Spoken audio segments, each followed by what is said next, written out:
I get those goosebumps every time. I need the Heimlich, throw that to the side. I get those goosebumps every.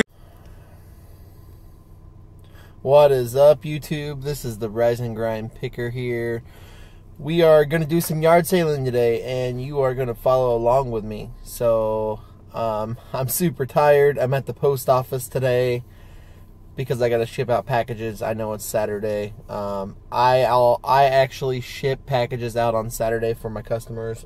So if they order like Friday night late, which is what happened, I will ship it out Saturday most of the time because I want to get it to them as fast as possible.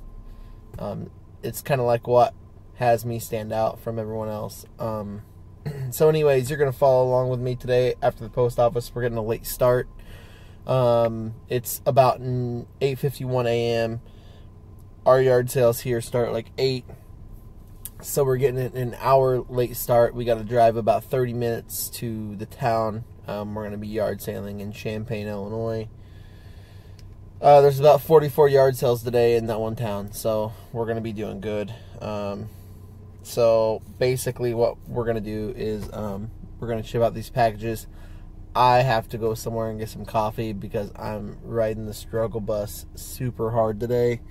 I was up till 3 in the morning last night listing my Gander Mountain stuff. I still haven't got it all listed. I only have a few things left to list, which I'm going to do when I get home today. So, with that being said, we are going to hit up some super good yard sales. Hopefully we'll find something good. I don't know if we will or not. I mean, usually this late in the year, it's kind of hit or miss. But today is the coolest day in Illinois we've had all summer. It is super nice outside. It's nice and cool. It's probably like high 70s. It's like a nice little fall day. But to be honest with you, it's been over 100 all year long, all summer.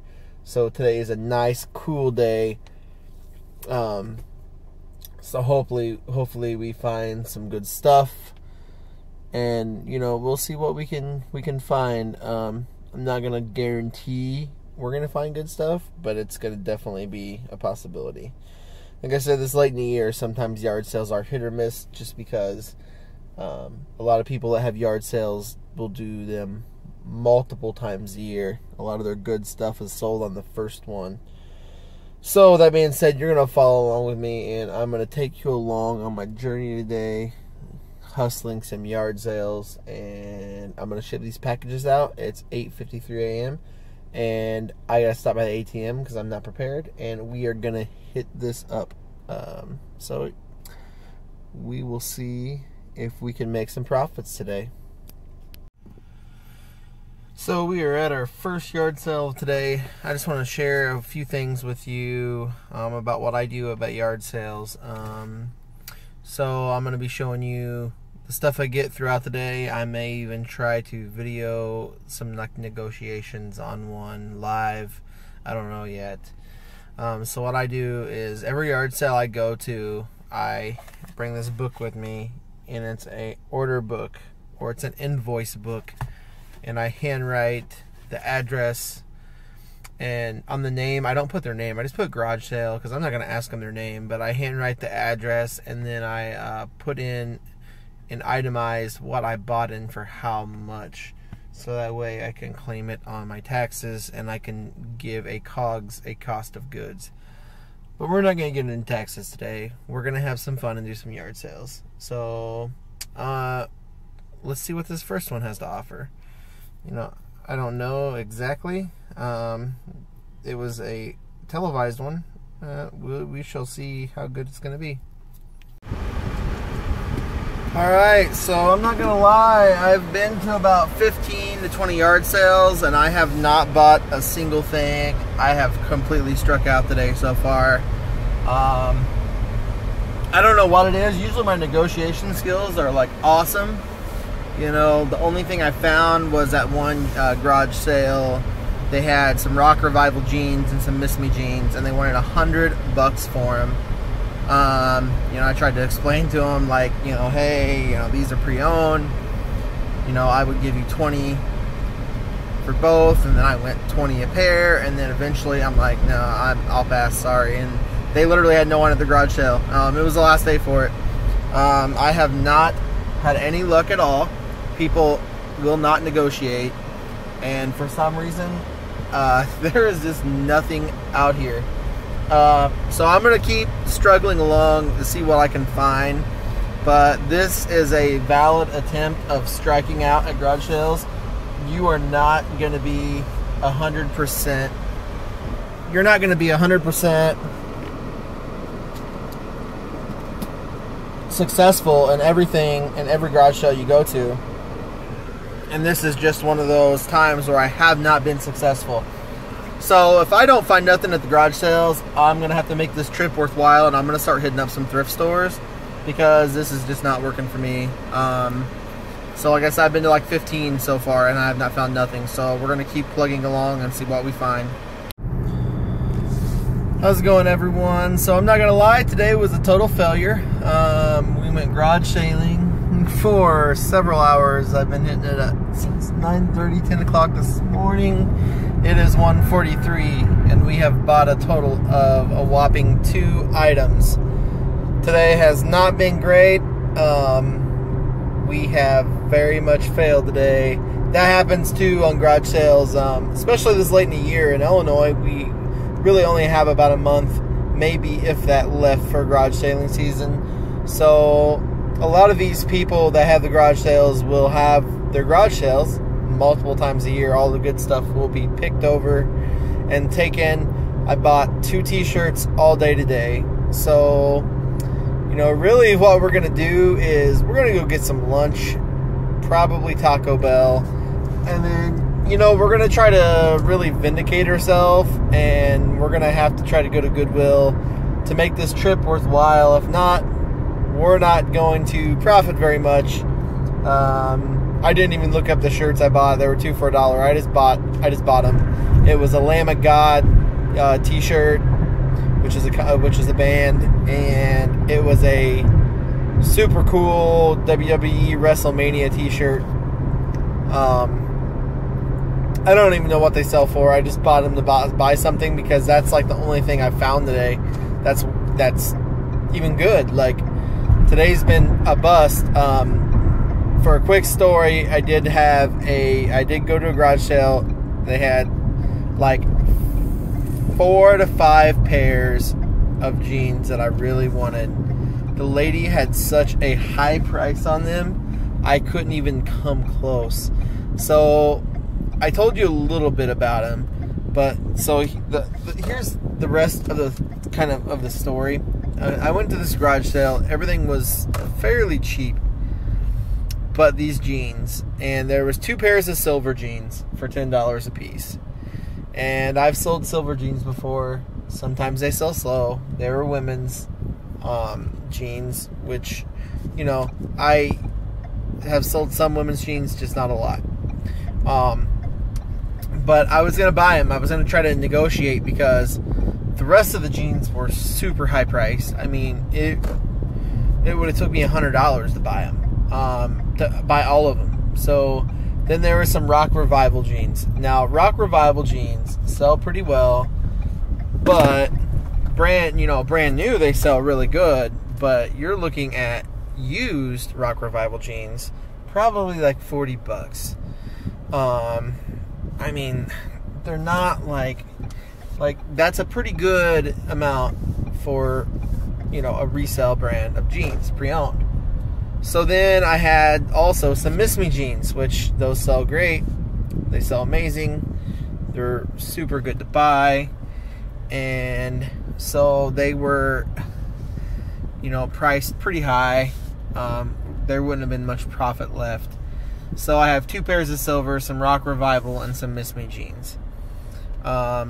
So I go and I get all these in my hand, and I go up to her, and the lady wants like $100 for all 4 pairs of these jeans. And to me, that's just insane, because I don't pay up like that for stuff. And honestly, you can't afford to. Especially jeans, like, you know, I probably would have sold them I mean, on the high end, like sitting on them for a while and selling them, like over. It would have been maybe 100 or more, maybe a little bit more than 100. You know, maybe like, but it wouldn't have been like, you would have had to sit on them for a while. Like I said, the Rock Revival jeans were like 40. Silvers, you can probably get $20 a pair pre-owned, maybe a little more if you can push it. And Miss Me jeans, so you know, they go anywhere from 20 to $30 pre-owned. So yeah, and I couldn't even come close to it. And I told the lady, I said, I have $20 in my pocket right now. That is all I have. I tried to negotiate. I'm usually pretty good at negotiating. This lady would not budge from her price. I mean, would not budge. And so she was kind of rude. So she's like, so are you a reseller? And I said, yeah, you know what, I am. And I can tell you right now that no one is going to buy these jeans for $100. And she's like, good. I would rather donate them than sell them to you. And I said, all right, cool. I will go to Goodwill and buy them for a few bucks in. You know, I wasn't rude. You know, I told her thank you. But she was pretty bogus on that. So, and then I've ran into nothing but flops today for garage sales. I probably went to 25 garage sales. There was 44 garage sales here. And I couldn't find anything but 2 t-shirts. And the stuff I did find had such a high price on it. When I tried to negotiate with people, they would not move on it. They would not budge on it. I mean, there was no budging. And today was the last day for most of them. They only did it till Saturday. So I'm going to go to Taco Bell to drown my sorrows. And I'm going to go to Taco Bell and eat some of this food here at this great place called Taco Bell. And I'm going to go drown some of my sorrows, and then I'm going to try to go vindicate myself at Goodwill. So we will see what happens. Alright everyone, so we've seen how today that sometimes rummage sales may not be successful. And I drove approximately 20-25 minutes away from my house. And I mean, if you drive very little, like 20-25 minutes away isn't that far. And if you hit a bunch of flops and you lose some money for gas or whatever, it's not that big of a deal. But I will say, if you drive very far away from rummage sales, you're going to need to have a backup plan, because what if you don't find anything? What if you don't find anything and you drove 100 miles to hit a bunch of rummage sales and you found nothing? That's going to be a pretty detrimental loss, because you're out your meals, you're out your gas money, you're out your mileage on your car, which you can write that off on your taxes. But like today, I went to probably 20 rummage sales and I found 2 shirts. They're not great t-shirts. One's like a pretty cool like WWE, WWF shirt. But the thing is, it's not going to be enough to make my money back for driving and my meals. So I went to Goodwill and it paid off. I found a bunch of vintage t-shirts at Goodwill. I've spent $34. I have enough money, like I have plenty of money to cover whatever I wanted to buy, but I only took out $40 from the bank because I put myself on like a budget today, not because I'm tight on money, but because I have so much to list. I literally haven't listed it yet, and I have too much to list. So I bought $34 in t-shirts, so that I'm going to add some more to my death pile. I got some really good t-shirts. I got like a vintage White Sox t-shirt from 1993, which should sell fairly decent. I got a vintage figure skater t-shirt. I can't remember her name. She's like Russian or something, but it's a vintage t-shirt. It's pretty awesome. I think it'll sell like in the mid-20s to high 20s. So 2 t-shirts will pay off pretty much what I spent at Goodwill. The t-shirt I got at the rummage sales, like I said, one was like a vintage, kind of semi-vintage WWF t-shirt. It was like a WrestleMania t-shirt. It was pretty neat. It has some appeal. I think it looks really cool, so I think a wrestling fan would like that. And also I got some other like I got a Lamb of God band t-shirt at that rummage sale, so it was $1 for both. I was gonna get more, there just wasn't any more to get, not any good ones anyway. So that's what I've been running into today, is I've been finding lots of rummage sales with tons of merchandise, and I've even went out of my comfort zone to, like in women's clothes, to try to like get merchandise, and I could not find anything besides those jeans that lady would not sell me, which I'm pretty bummed about, but it happens. Some people just will not negotiate. 99% of the people will negotiate. You always want to remember that. 99% of people will negotiate. 1% will not. Sometimes you run into that 1% all day long. And, you know, literally, I went out a couple weekends ago rummage sailing. And you'll have to apologize, my GPS is on. I'm driving to a birthday party. And I have to go to tonight, so I'm driving there. So a couple weekends ago, like every rummage sale I went, or every yard sale, every garage sale I went to, literally everyone negotiated, and it was amazing. Pretty much anything I said, they were like, sure, we'll take it. And today was not the case. It was a very rough day, very rough morning, very, very hard to negotiate. No one would negotiate, so I didn't get very much but 2 t-shirts. But on the other hand, I had a backup plan. I went to Goodwill, because no one likes losing money. No one likes putting miles on their car. No one likes paying gas and meals to go somewhere and not make any money. It happens. It does. Don't get me wrong. It happens a lot. And for me, it happens a lot, because you're not going to go into every Goodwill and find good stuff. I have my cherry pick Goodwill stores I go to, where I know I have a really good chance of scoring. Now, today's score at Goodwill wasn't great, but it wasn't bad either. Just because a t-shirt is vintage doesn't mean it's going to sell. Literally, that Goodwill I went to, they have lots of good vintage t-shirts and nothing else. You know, I could never find any books to sell on Amazon. I can never really find a lot of stuff. Once in a while, you'll run onto something really good. That's the one I found, the Griswold cast iron skillet for $1.99, and I sold it for $57. But it just depends. But I had a backup plan, and it paid off. And I think that's important, is setting a backup plan.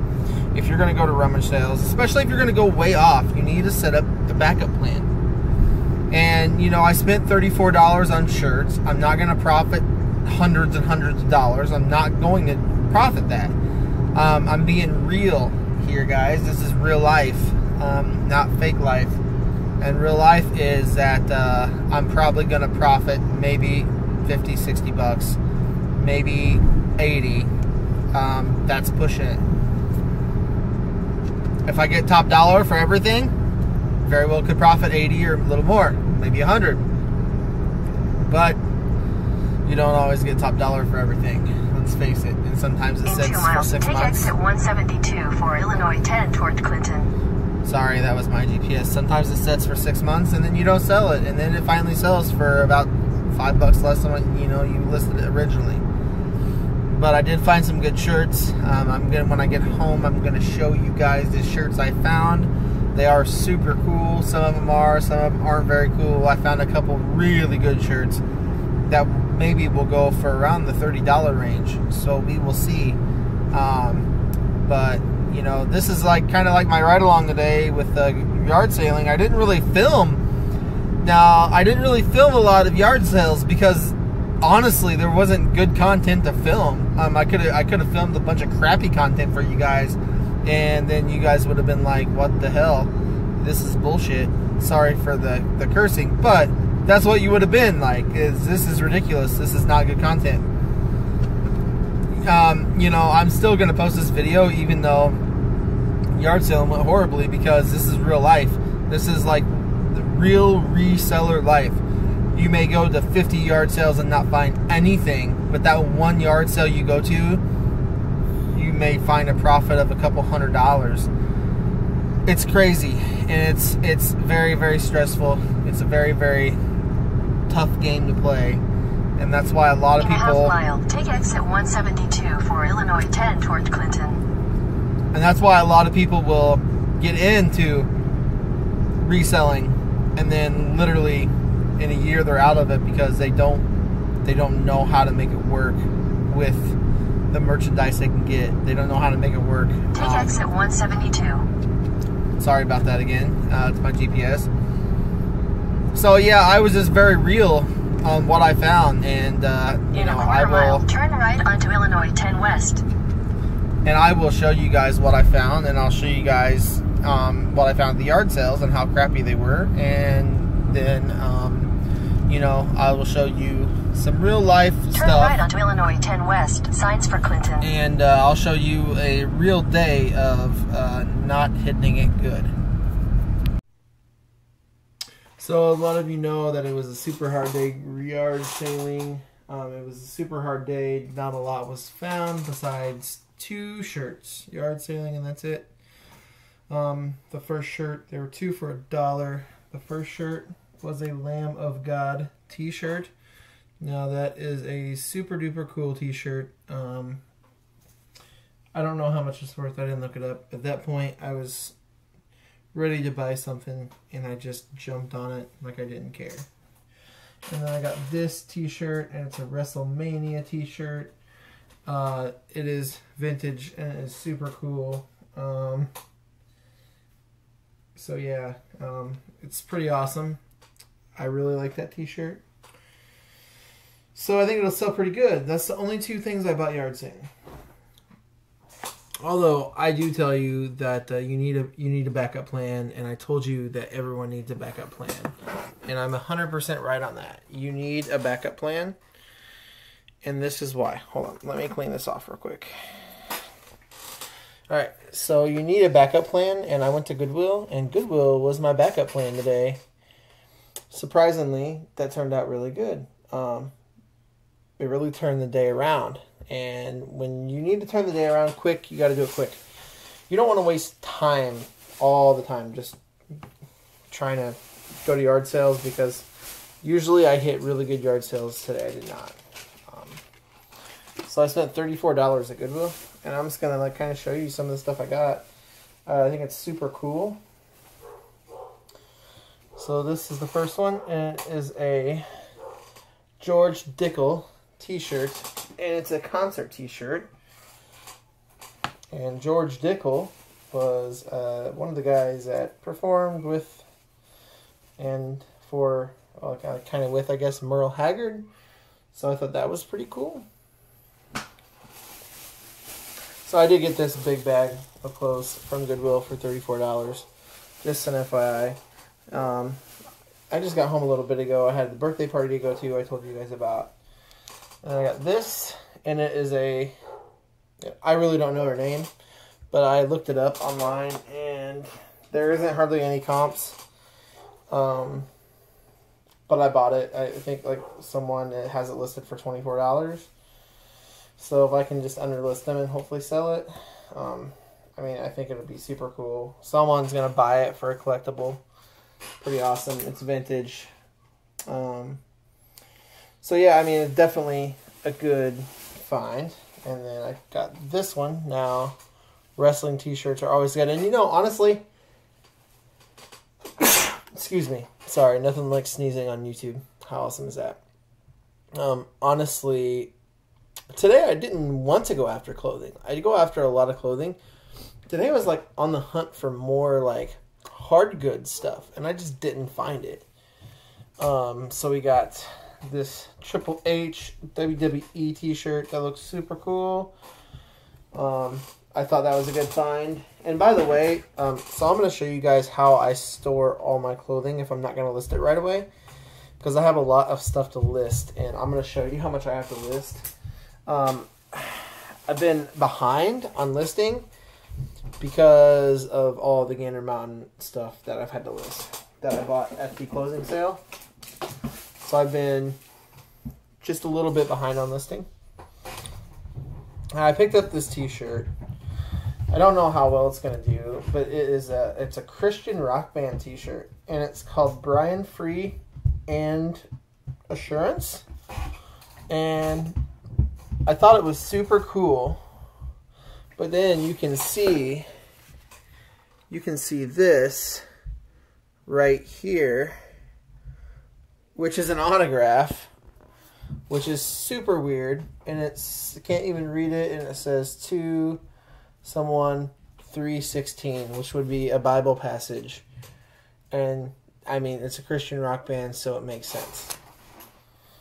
I don't really know what it's, and I'll tell you how I list that, because I found some comic books with a possible autograph, and I didn't want to spend the money to authenticate it, so I put in my listing, there is a possible autograph on this t-shirt. I have not authenticated it. It is not authentic. It could be, but I have not authenticated it. It is unauthenticated, and I kind of like put a disclaimer in my listing so people knew. And I didn't put that it had an autograph on the main heading because, like I said, I didn't want to false advertise. I just said there is a possible autograph on the shirt. I can't tell. I don't know. And then I picked up this flyleaf shirt, and it is probably going to sell for anywhere from $19 to $20. So, and then we have some more stuff, and this is a third day 2004 tour, and the third day tour is actually another Christian rock band.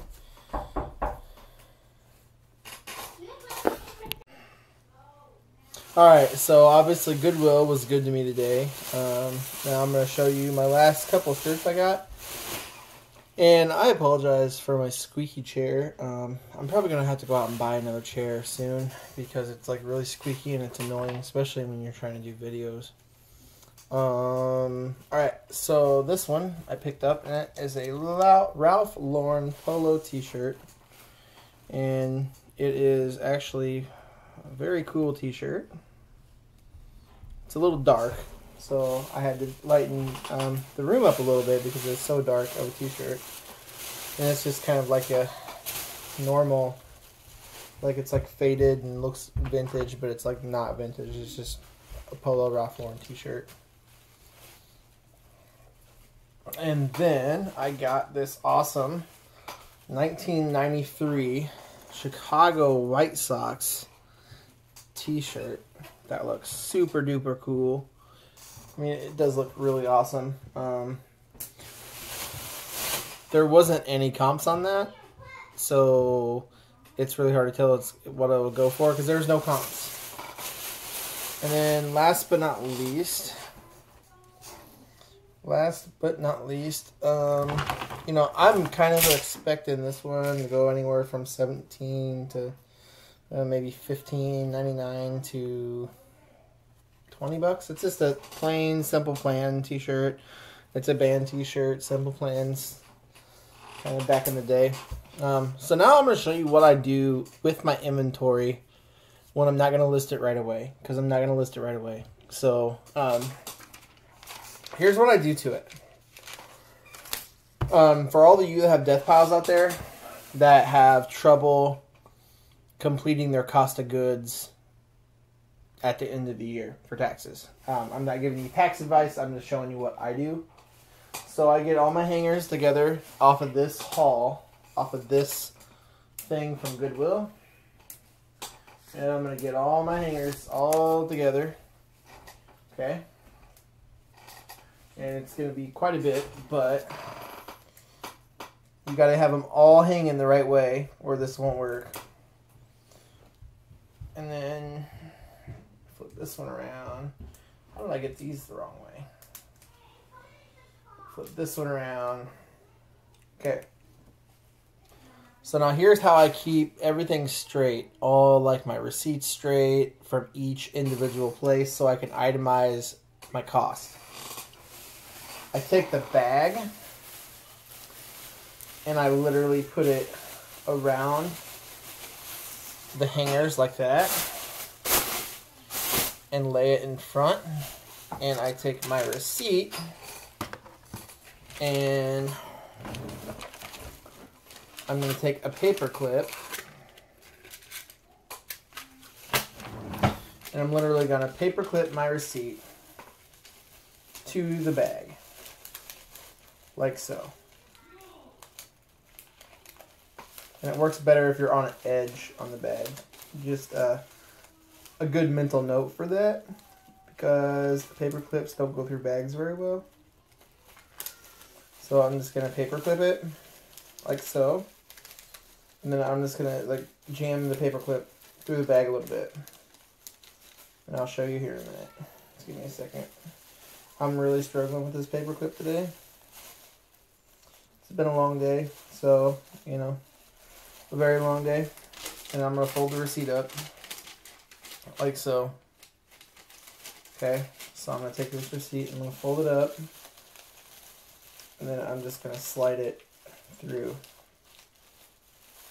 Easier said than done.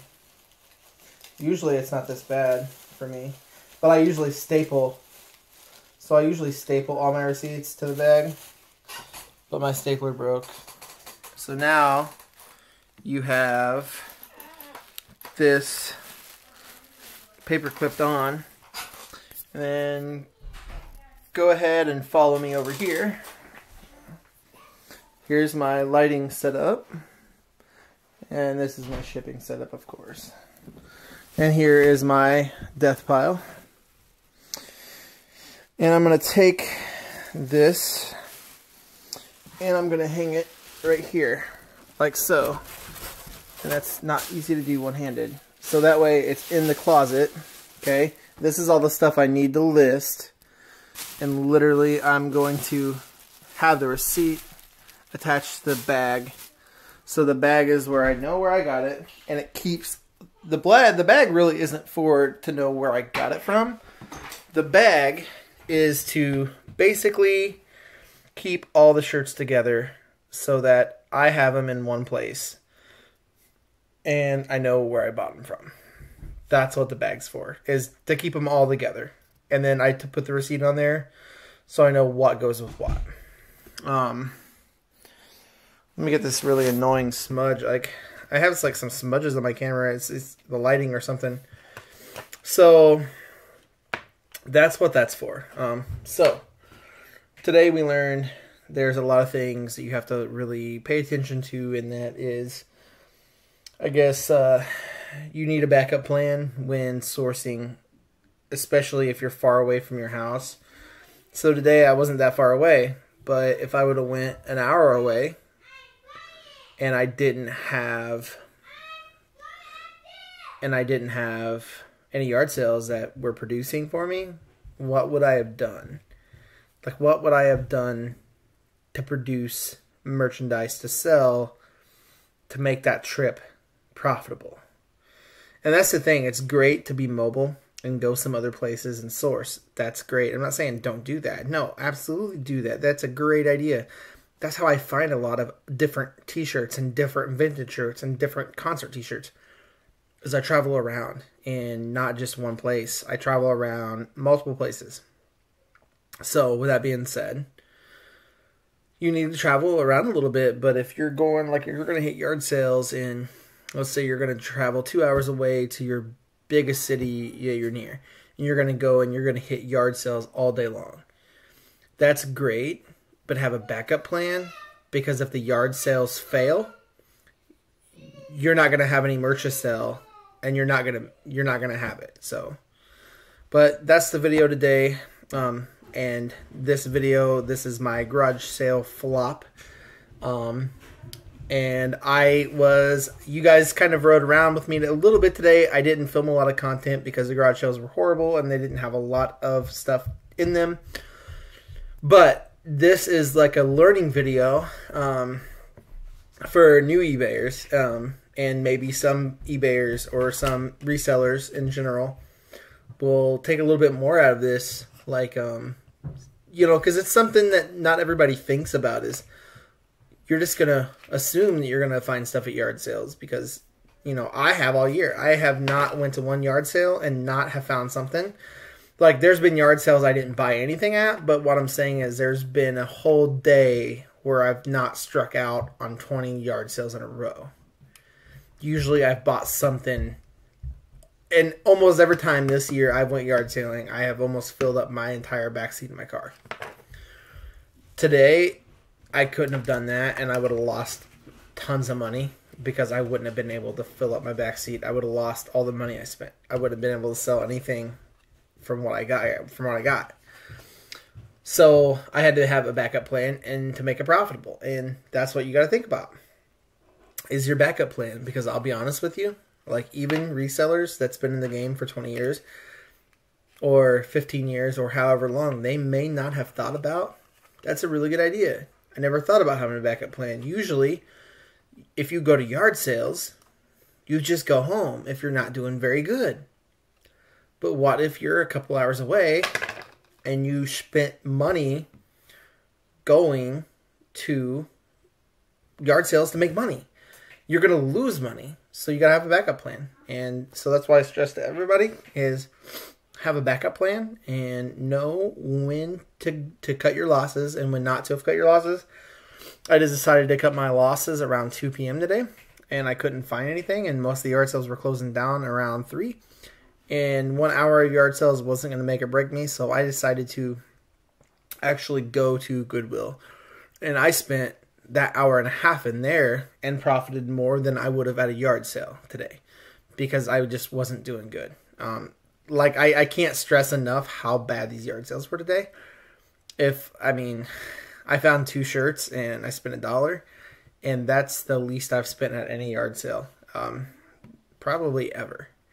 So just have a backup plan, know when to cut your losses, and don't be afraid to admit that it's a flop, or don't be afraid to admit that you failed, because as a reseller, you're going to fail every day or every week. It's not something that you're going to succeed in 24/7. It's not going to happen. You have to be very strong-willed. You have to be able to push on, because if you go to 20 yard sales and you don't find anything, that's a pretty like mind-blowing thing. Like, if you haven't been in the game that long, you go to 20 yard sales and like you've been a reseller for 6 months or 3 months, and you go to 20 yard sales and you can't find anything to sell, you're going to wonder, what am I doing? What am I doing here? What am I doing with this? What am I doing reselling stuff? This will never work. And those are some of the things I battled with when I first started, was it would never work. The thing was that my problem was I wasn't opening my eyes to what I needed to sell more of, or I wasn't opening my eyes and taking my brain to different levels and learning new merchandise and learning new items and learning new niches, and not just being in one niche, but to branch out into everything and learn a little bit about everything. So I'll just be honest with you. Like, I think that as a reseller, you know, even if you're new and you're thinking about quitting this, it could lead to good money if you do it right. I'm not going to tell you you're going to get rich, because that's you got to build your business. It's all about building your business up and building it to something that bigger than you, something bigger than you. And if you go to 20 yard sales and you feel like quitting, just rethink. It's a business, and if it was that easy, everybody would do it. If it was as easy as going to 1 yard sale and making $1,000, everyone would be doing this. It's not that easy. It's a lot of work. That's why you got to have backup plans. That's why I had a backup plan today. So all I'm going to say to my final words is, I'm thinking that next Saturday we're going to have a live show. It's going to be a Q&A show. So tune in. I should have a special guest on there for you guys. I just have to, we've already kind of scheduled it to Saturday at 7 p.m. I have not scheduled it on YouTube as of right now. I will probably wait till middle of the week and I will schedule it on YouTube, but there will be a special guest, and I'm not going to tell you about that special guest right now because I want to surprise you. So, but I'm going to kind of like have her on there. I'm going to be, kind of asking her questions, doing a little interviewing and digging, and then she's going to have a few topics to talk about. I'm going to have a couple topics to talk about, and we're going to open it up for questions. So, with that being said, smash the like button, subscribe, so you get a notification for next Saturday's show. And don't forget to show me some love. I just want to say that, thanks to all my subscribers. Like, you guys, it's not about, for my subscribers, it's not about me showing off. It's about me being able to pass what knowledge I have along and drop that knowledge on you and have you succeed. Honestly, because I'm not afraid about competition, because eBay has over 1.7 million sellers or something like that. At that point, like, it doesn't matter. Like, so I want you guys to succeed. I want you new eBayers to succeed. I want you to go out, and not want to quit in 3 months, which is gonna happen because it happened to me. I wanted to quit so bad, and I did quit. I quit 4 or 5 times, and I kept pushing on, and I kept failing. And then I built my business up, and it worked, and it got better. And that's what happened. So, if you have any questions, hit me up in my inbox, whatever. I am out, and everyone have a good night. Good night, YouTube. I have lots of listing to do. If you've already seen my death pile of clothes, trust me, it's not getting any better. Peace.